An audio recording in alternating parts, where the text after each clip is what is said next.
Hi there, this is part two of my explanation of my UMOSRAS website. Um, we're moving on to the think tank.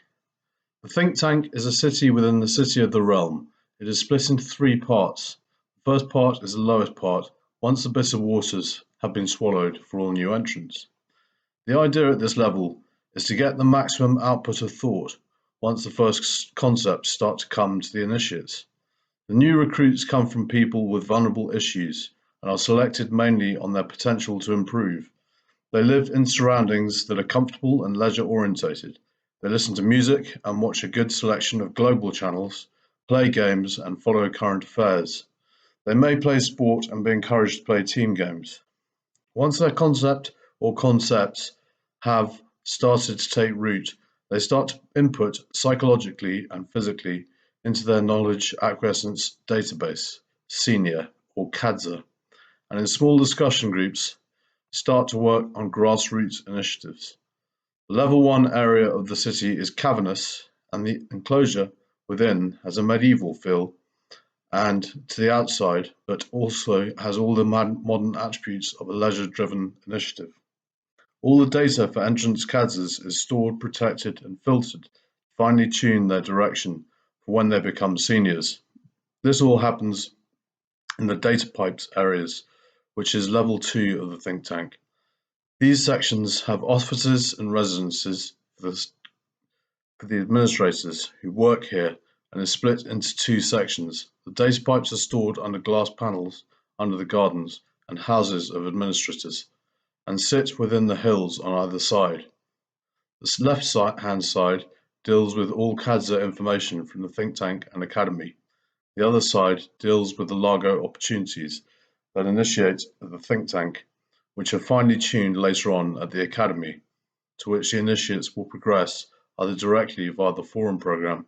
These programs are sent on to Think Tank 2 via the academy, and through the system, the Walls 1 and Walls 2 practices shall be set up. I didn't mention the academy on this website, but there is a separate website which I hopefully will be changing the domain of and setting up a new website in its entirety to describe a bit about the process of the student development program that goes on within the academy. That needs much more explanation than I could do justice to it on this website on its own. So we'll come to that later on. The final level of the think tank is the top level, where the initiates will return to once their education program within the main city has been completed. There is a circular bridge that joins both sides of the upper level, and this is Hades' eye that looks at and knows everything within it. The entire top area looks and feels perfect and pleasant, like a downscaled interpretation of the main city. This is where students will integrate into the wider world, potentially becoming trained to be an ambassador or even seraphim on their own or shared projects. The idea is to see how their own idea or ideas fit into the fabric of platform society and politics, and is an essential element in a think tank entrance completion of studies. The entire inner realm of the platform, which is a think tank, spins in the other direction of the platform itself. See other plans. Right, now we come on to UMOSRAS functionality 2. Some of the internal functionality of a UMOSRAS platform entails detail enhancement to levels completely unseen or unheard of in basic bricks and mortar houses. Firstly, everything is written into the design of the platform. There is no requirement for additional furnishings or luxury. Some of the elements are functional to unspoken requirements, as everything is self-controlled, the owner of each living area, office, or other platform space. The need for televisions and entertainment requirements is provided by functional viewing walls, which provide a multitude of universal viewing channels, which display not only the cityscape or scapes and realms created around them, but also each platform will be injected with complex tendrils that bring a viewing platform generated on a multi-channel pause, record, or rewind live event basis that enables its viewers to see into the living universe that they live in and that surrounds them entirely. It is also very much a part of each and every one of us within each platform. To take this further, there will also be an interactive option that enables each individual or household to purchase items from the screen through the universal infrastructure within the solar and planetary systems that make up the platforms as a whole. This will be enabled through interaction with hosts within the universe, set up from higher realms at a later date. The system will operate on a pay-in, receive-only universal credits-based system. The term universal credits is a system designed to reward good laborers in operations, fulfilling some of the works that make up the platform economy, and designed for individuals to improve the charitable system by a number of means, namely donating, organising infrastructure, giving employment, operating systems, volunteering, working on projects, security, police and armed forces, public sector and private sector pays, and to people involved in larger initiatives, low-scale think tank forums, medium-scale academy students, and high-scale academy seniors, and owners of law initiatives and ambassadors or of caretakers thereof. As the platform operates on a means-tested basis, the more profit you make, the more you will be expected to contribute to the platform economy as a whole. This means there'll be a requirement to set up initiatives and put credit into or sponsor local organisations. Upon the unveiling of Plate 1, new cityscapes shall appear quickly, but also several new spaceports shall be set up above the Earth. Each spaceport will bring in and in some cases reform people from within the universe.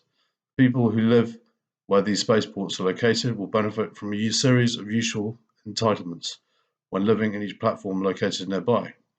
Firstly, the automatic mapping and piloting of each vehicle from each port to the required destination.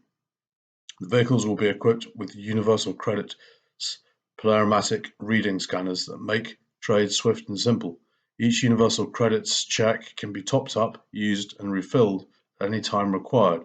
At each portal there will be a drive-through purchasing outlets, mechanics, fuel stations and any other such facilities set up for speed of usage and reduced waiting time at each department. Once the users of the facility have been fully equipped, piloting through the space portal takes place on selection of the required destination. Each portal will be invisible from Earth, meaning there will be no effect on shading of the areas of the planet underneath them.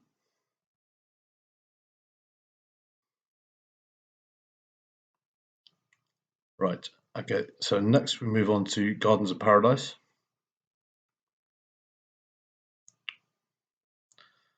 The most important aspect of ENA is the natural world in which the platform nestles.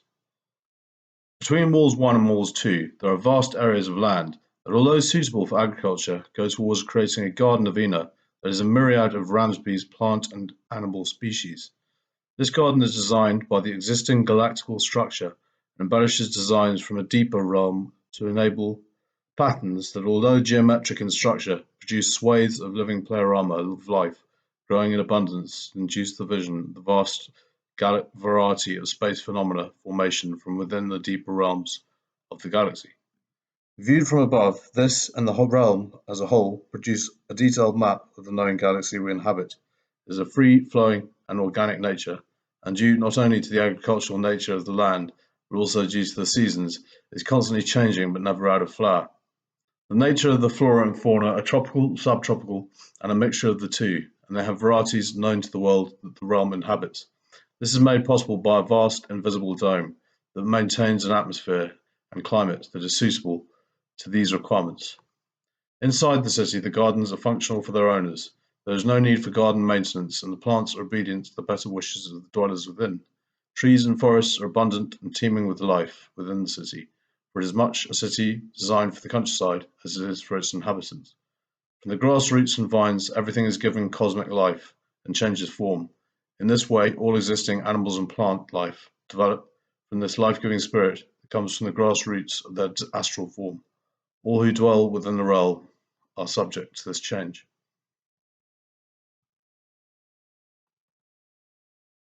Okay, so the next one is the travel, which is very important. One of the most important issues within the first UMOSRAS platform is that of travel within the city.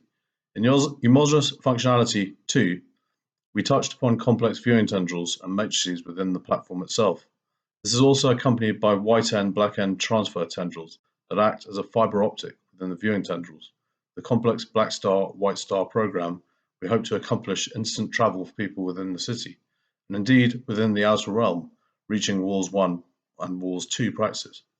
As with a modern metropolis, where there are frequent portals to connect people to the underground train systems, here in ENA we will provide many travel transfer booths, essentially having a travel centre at every public building and corner of the street.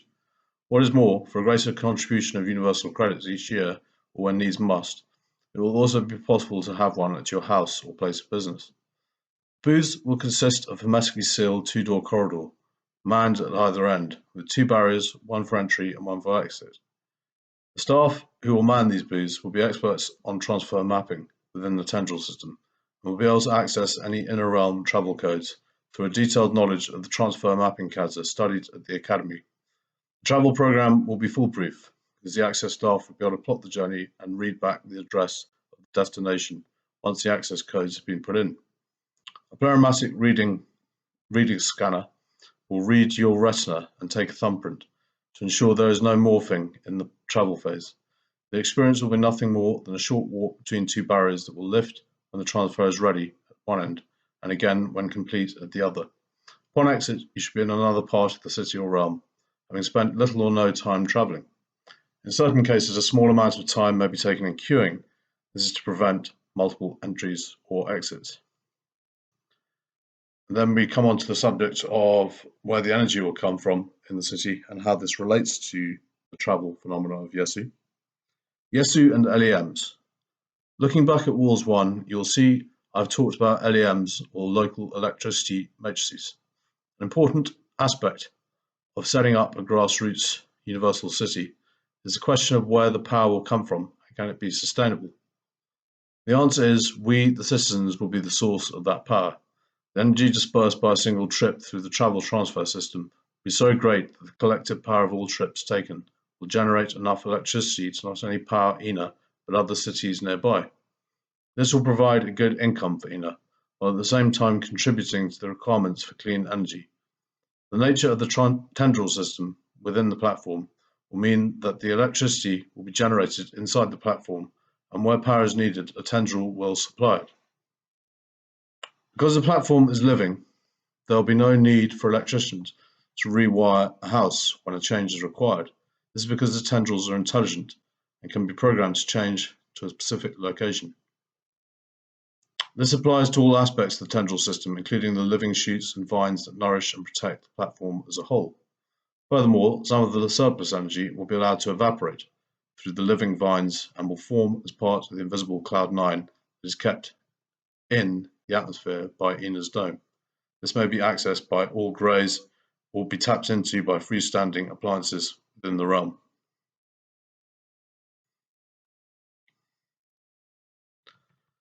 Okay, so now we're moving on to the interior arc web.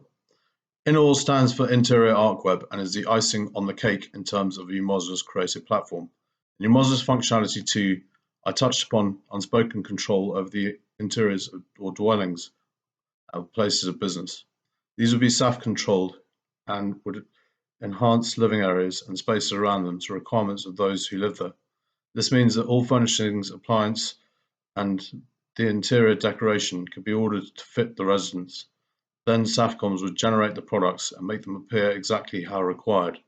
Not only this, but also INAL will be able to enable SAFCOMs products that build up in Cloud9 to be channeled directly to every appliance within each home, office, or place of business on a means-tested basis within the city, part of a tax in the outer realm and mountains. Contributions required to pay into INAL in order to receive these services would be universal credits.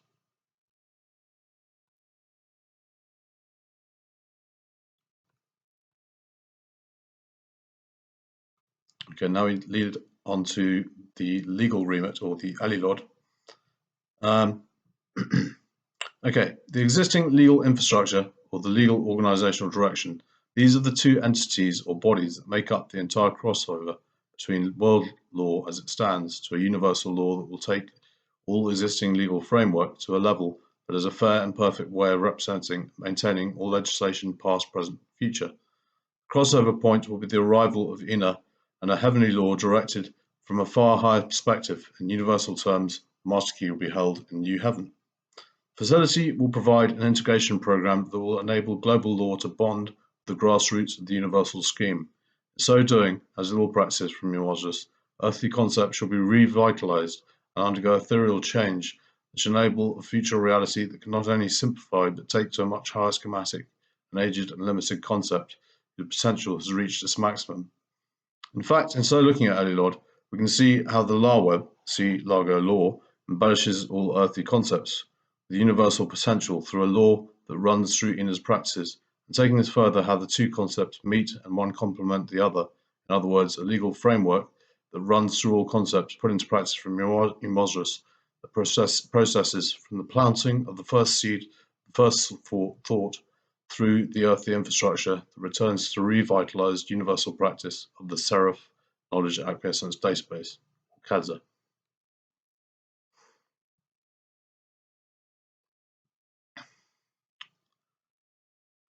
Okay, and ultimately we have the technologies of Ina.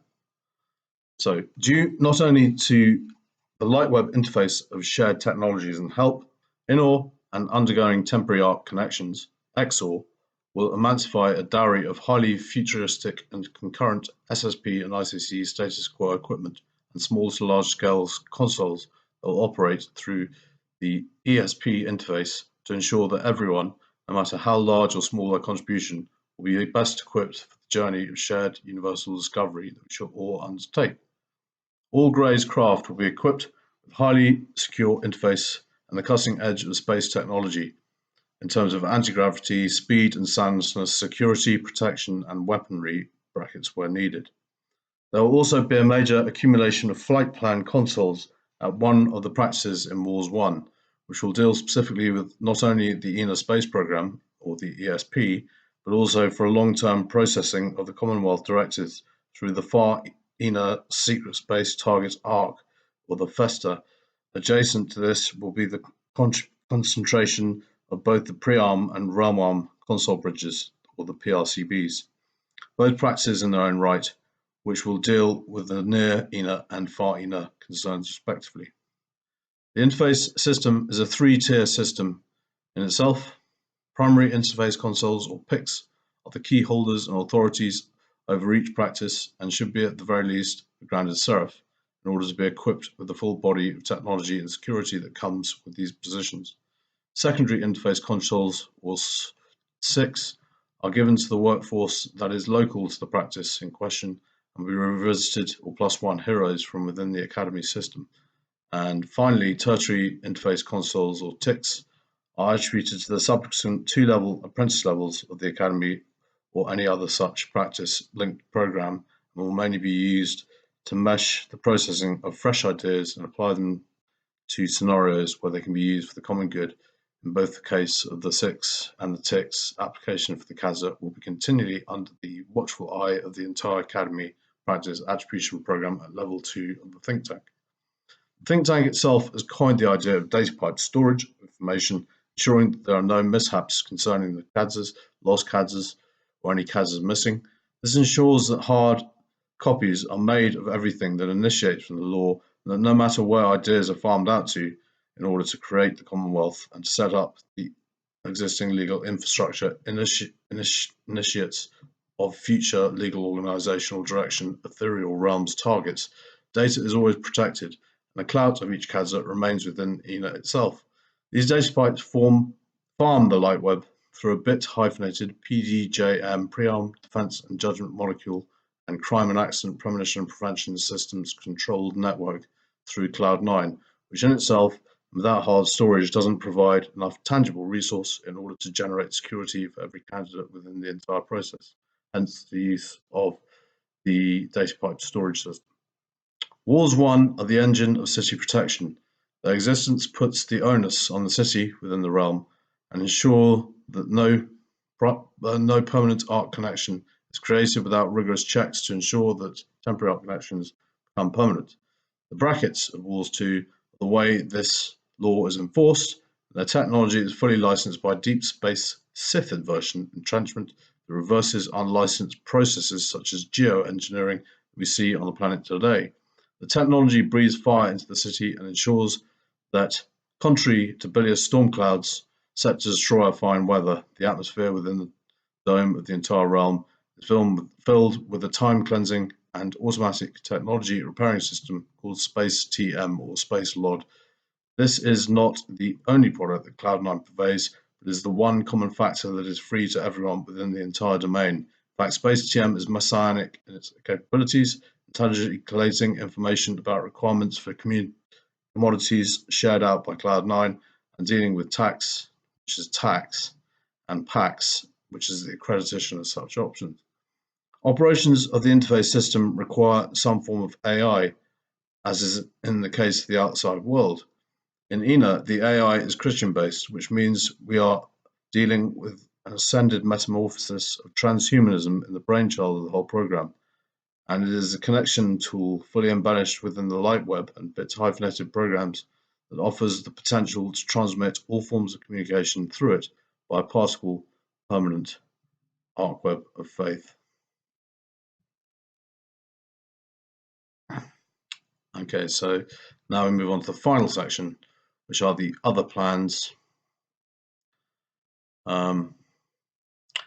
Okay, so the other plans would include a giant academy, as I've said before, and an academy program for the university, a financial center to set up the universal credit system, grassroots temple or palace as a nerve center for the city's security and spiritual ethos, a cathedral mainly for the graduation ceremonies of seniors, a senate for the university politics, government offices for the overall operations management of civil life and forums for the development of think tank initiatives.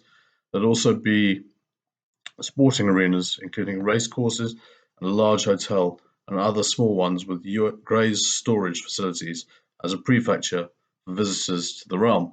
Finally, there would be a vast arrayment of villas, palaces, and prefectures in varying styles, all designed to fit into the overall structure of the city, ambience, and functionality. The platform would spin in relation to the world as a whole, but always appear to remain in its original position, meaning that from a certain point within Walls 2, the Earth would be accessed at any given location, specified by the date and time of departure and return. Right, that's about it for the website. Please read through it if you have time as well. There's a bit of artwork in there which I've made myself, but enjoy the site, and any questions, contact us, give me a ring, come and visit Gloucestershire. It's a great place, lovely area, and let's hope that great things will happen. Okay, peace and love to you all, and until we meet officially or meet again, thanks very much for listening, and see you soon.